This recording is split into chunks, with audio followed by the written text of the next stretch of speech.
नमस्कार, मी Mansi. News अनकटच्या prime time मध्ये तुम्हा सगळ्यांचं स्वागत करते. बातमीपत्राला सुरुवात करण्याआधी नजर टाकूया बातमीपत्रातील काही महत्त्वाच्या हेडलाईन्सवर.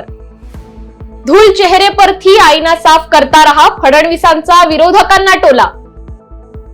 हजारो माजी सैनिकांसह कोल्हापूर जिल्हा परिषदेला घेराव घालू, स्वाभिमानी संभाजी ब्रिगेडचा इशारा. प्रत्येकाला वाटतं मीच आजन्म मंत्री असावं, मग नव्यांनी काय करायचं, आमदार चंद्रकांत पाटील यांचा संतप्त सवाल. आणि भाजप कार्यकर्त्यांनी फोडलं काँग्रेसचं ऑफिस, पोलिसांकडून लाठीचार्ज.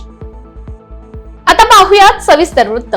महाराष्ट्र विधानसभा निवडणुकीत महायुतीचा विजय झाल्यानंतर विरोधकांनी ईव्हीएम घोटाळ्याचे आरोप केले. मुख्यमंत्री देवेंद्र फडणवीस यांनी विधानसभेत या आरोपांना प्रत्युत्तर दिलंय आणि विरोधकांना आत्मपरीक्षण करण्याचा सल्ला दिलाय.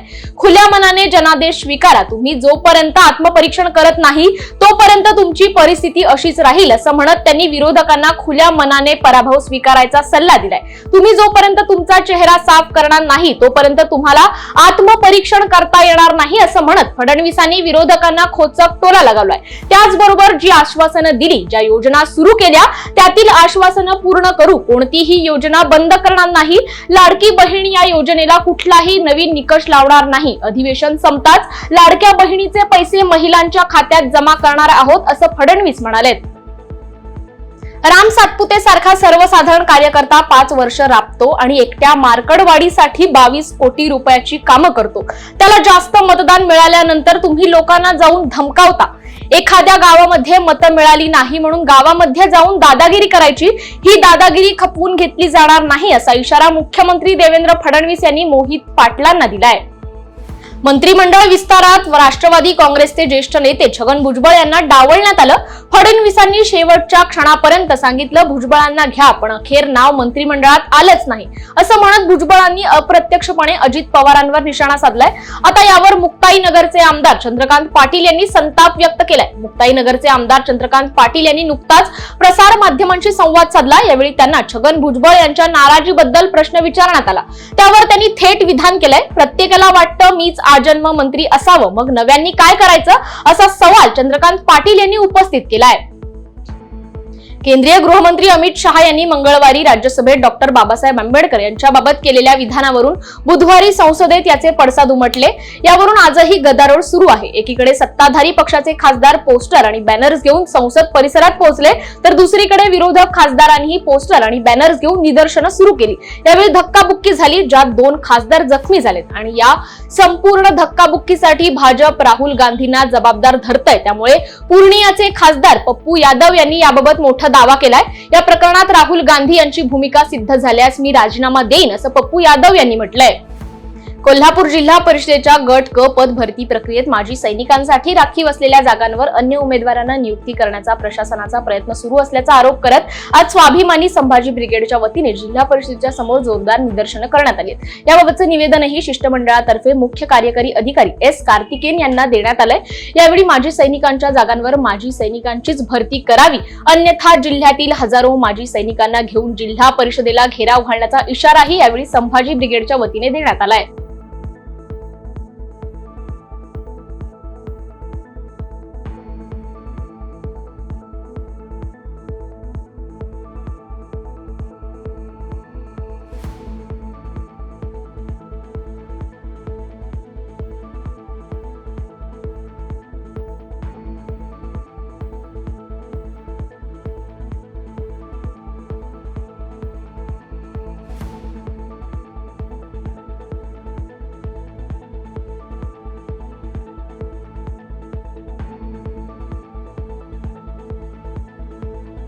याच्यामध्ये तंत्र दिसते, त्या विरोधात आज आम्ही इथं आंदोलन केलेलं आहे आणि जिल्हा परिषदेच्या मुख्य कार्यकारी अधिकाऱ्यांना आम्ही निवेदन दिलेलं आहे की ही भरती प्रक्रिया जी आहे या भरती प्रक्रियेमध्ये नियमाप्रमाणे कारवाई करावी. वेळ झाली बातमीपत्रात छोट्याशा विश्रांतीची. कुठेही जाऊ नका, पाहत रहा न्यूज अनकट.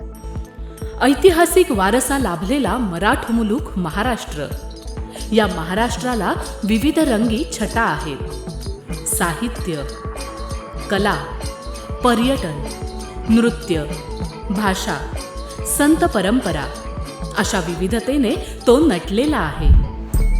हीच गौरवशाली विविधता जपत स्वरंग मराठी केवळ महाराष्ट्राच्या सांस्कृतिक संहितेपुरते मर्यादित न राहता समकालीन नवकल्पनांवर आधारित कार्यक्रमांद्वारे मराठी मनोरंजन विश्वात स्वतःची एक अनोखी जागा निर्माण करत आहेत। मराठी मनोरंजन क्षेत्रातील उत्तम दिग्दर्शक, लेखक आणि निर्मात्यांच्या प्रतिभेचा पुरेपूर वापर करून मनोरंजनाचा आगळा वेगळा रंग उधळण्यास आम्ही सज्ज आहोत। स्वरंग मराठीचे उद्दिष्ट मराठी मनोरंजन क्षेत्रामध्ये मनोरंजनाची वहिवाट सोडून रूढीवादी पद्धती तोडून मनोरंजनाचा समृद्ध अनुभव प्रदान करून देण्याचा आहे।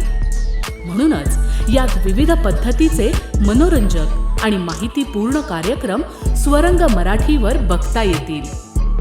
शेवटी एकच, धकाधकीच्या जीवनात धांगडधिंगा करण्यापेक्षा बसूया, हसूया, गाऊया, जगूया। नाती गोती श्रावण मोती गावामधले जीवंत रंग, नाती गोती श्रावण मोती गावामधले जीवंत रंग। चला जोडूया, चला पाहूया, जशी संस्कृती तसा स्वरंग। विश्रांतीनंतर बातमीपत्रात पुन्हा एकदा स्वागत करते। भाजपच्या कार्यकर्त्यांनी मुंबईतील काँग्रेस कार्यालयावर दगडफेक आणि शाईफेक केली आहे। तसंच भाजपच्या कार्यकर्त्यांनी काँग्रेस कार्यालयातील खुर्च्यांचीही फेकाफेक केली आहे। मात्र भाजपच्या कार्यकर्त्यांना रोखण्यासाठी पोलिसांनी बळाचा वापर केलाय। कार्यकर्त्यांवर पोलिसांनी लाठीचार्ज केला असून यानंतर कार्यकर्त्यांना आझाद मैदान पोलीस स्टेशनला नेण्यात आलंय। मात्र भाजप युवा मोर्चाच्या कार्यकर्त्यांकडून ही तोडफोड करण्यात आली आहे। ओबीसीचे नेते आमदार छगन भुजबळ आणि आमदार गोपीचंद पडळकर यांना राज्य मंत्रिमंडळातून वगळल्याचे पडसाद पुण्याच्या इंदापूर मध्ये देखील उमटलेत। भुजबळ आणि पडळकर यांच्या समर्थकांकडून इंदापूर तहसील कार्यालयासमोर घोषणाबाजी करत महायुती सरकारमधील नेत्यांचा निषेध नोंदवण्यात आलाय। महाराष्ट्र कर्नाटक सीमावादाचा मुद्दा तापला असतानाच आता कर्नाटकातील आमदार लक्ष्मण सवदी यांनी मुंबई केंद्रशासित करण्याची मागणी केली आहे। यावरून कोल्हापुरात शिवसेना ठाकरे पक्ष आक्रमक झाला असून आमदार सवदी यांच्या मागणीचा जाहीर निषेध व्यक्त करत आमदार सवदी यांनी महाराष्ट्र कर्नाटक सीमेवर यावं, त्यांना कपडे फाडेपर्यंत कोल्हापूरचा हिसका दाखवू असा इशारा शिवसेना ठाकरे गटाच्या नेत्यांनी दिलाय। कुठली भाषा बोलतायत? अरे मुंबई एवढी सोपी आहे का? भली दमली, किती वर्ष दमतात मुंबईकडे बघायला, तिरका डोळा करून बघायचं धाडस कोणा होत नाही। तुम्ही बोलताय केंद्रशासित करा म्हणून। आदित्य साहेबांनी एवढ्या वर्ष आयोगावर आम्ही अभ्यास केलेला आहे। उद्धव साहेब, मोठे साहेब म्हणजे शिवसेना प्रमुख, आम्ही पूर्णपणे त्या सीमा भागातील मराठी बांधवांची आम्ही एकनिष्ठ राहिलो आणि भविष्यामध्ये राहणार आहे। निवडणुकीपुरता नाही आम्ही, फक्त आश्वासन घोषणा आम्ही देणारी माणसं नाही आम्ही। आणि म्हणून आदित्य साहेबांनी मागणी केलेली आहे ती सीमा भागात केंद्रशासित करा।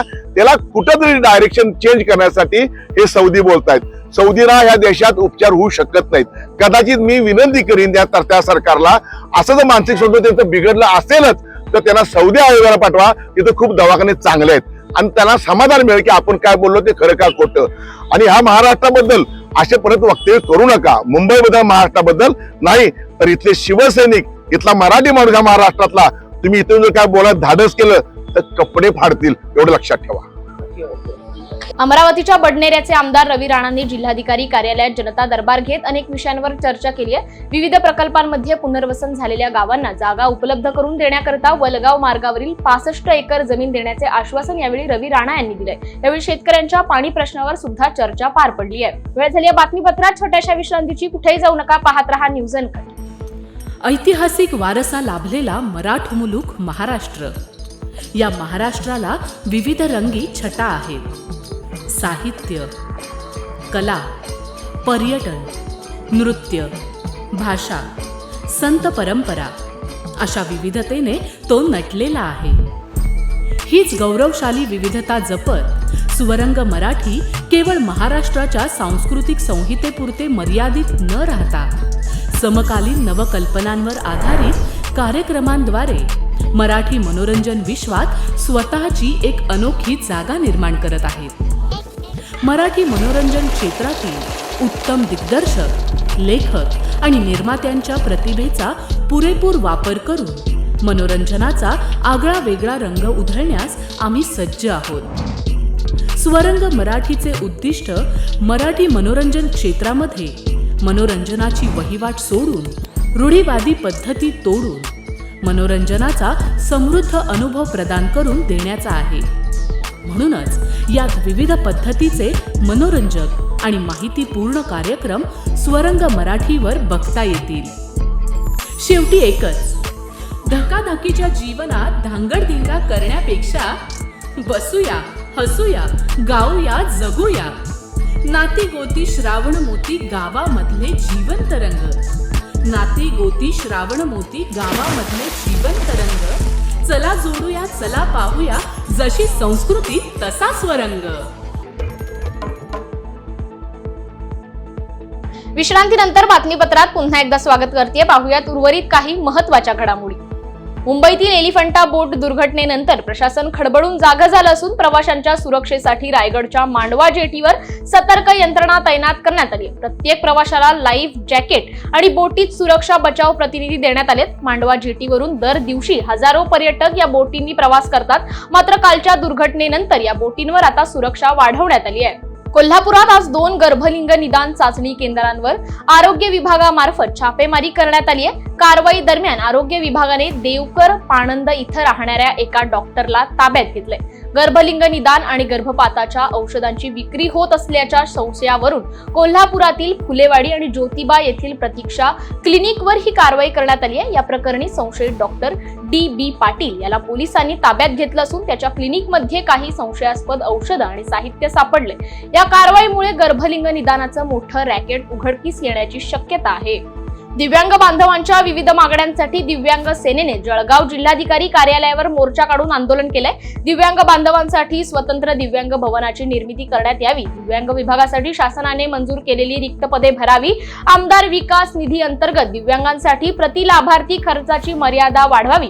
अशा विविध मागण्यांसाठी जिल्हाधिकारी कार्यालयावर दिव्यांग बांधवांचा मोर्चा आयोजित करण्यात आला होता. नमस्कार, मी दिव्यांग सेनेचा जिल्हा अध्यक्ष. आज आम्ही दिव्यांग सेनेच्या माध्यमातून पुऱ्या जळगाव जिल्ह्यातून तब्बल 1500 दिव्यांगांनी दिव्यांग जिल्हाधिकारी कार्यालयावर आम्ही मोर्चाचं आयोजन केलेलं आहे. आमच्या मागण्या अशा आहेत की जे दिव्यांग पुनर्वसन केंद्र आहे, जे दिव्यांग पुनर्वसन केंद्र चालवण्यात येतं ते जिल्हा समाज कल्याण अंतर्गत चालवण्यात यावं. कारण दिव्यांग केंद्र पुनर्वसन हे दिव्यांगांचं एक मोठं हेड आहे आणि या माध्यमातून पूर्ण जिल्ह्यातील दिव्यांग बांधव लाभ घेतात. त्याचबरोबर स्वतंत्र दिव्यांग भवनाची निर्मिती करणं. स्वतंत्र दिव्यांग भवन जर कधी झालं जळगावमध्ये तर त्यासाठी जर जागा उपलब्ध झाली तर दिव्यांगांना एकाच छताखाली सर्व योजनांचा लाभ हा देण्यात येईल. आणि जो 30 लक्ष निधी दिव्यांग आमदार निधी हा 30 लक्ष असतो. 30 लक्ष जर प्रत्येक आमदाराने हा निधी दिव्यांगांवर खर्च केला तर असं मला नाही वाटत की कोणता दिव्यांग वंचित राहील, त्याला सगळ्या प्रकारचा लाभ मिळेल. भंडारा जिल्ह्यातील 5 तालुक्यांमध्ये असणाऱ्या 24 प्राथमिक आरोग्य केंद्रात मानव विकास कार्यक्रम राबवण्यात येत असून या कार्यक्रमाअंतर्गत गरोदर आणि स्तनदा माता तसेच 0 ते 6 महिने वयोगटातील बालकांची तज्ज्ञ डॉक्टरांकडून वेळोवेळी आरोग्य तपासणी करून घेण्यात येते. तसेच जिल्ह्यातील एकूण 33 प्राथमिक आरोग्य केंद्र, 193 उपकेंद्र, 7 ग्रामीण रुग्णालय, 2 उपजिल्हा रुग्णालय तसेच 1 जिल्हा रुग्णालयामार्फत कुपोषण कमी करणे, बालमृत्यू, बालमाता मृत्यू रोखण्यासाठी उपाययोजना करण्यात आल्या. त्यामुळे सध्या जिल्ह्याचा बाल आणि बालमाता मृत्यू दर मोठ्या प्रमाणात कमी झालाय. वेळ झाली या बातमीसह प्राईम टाइम मध्ये इथेच थांबायची. पाहत रहा न्यूज अनकट.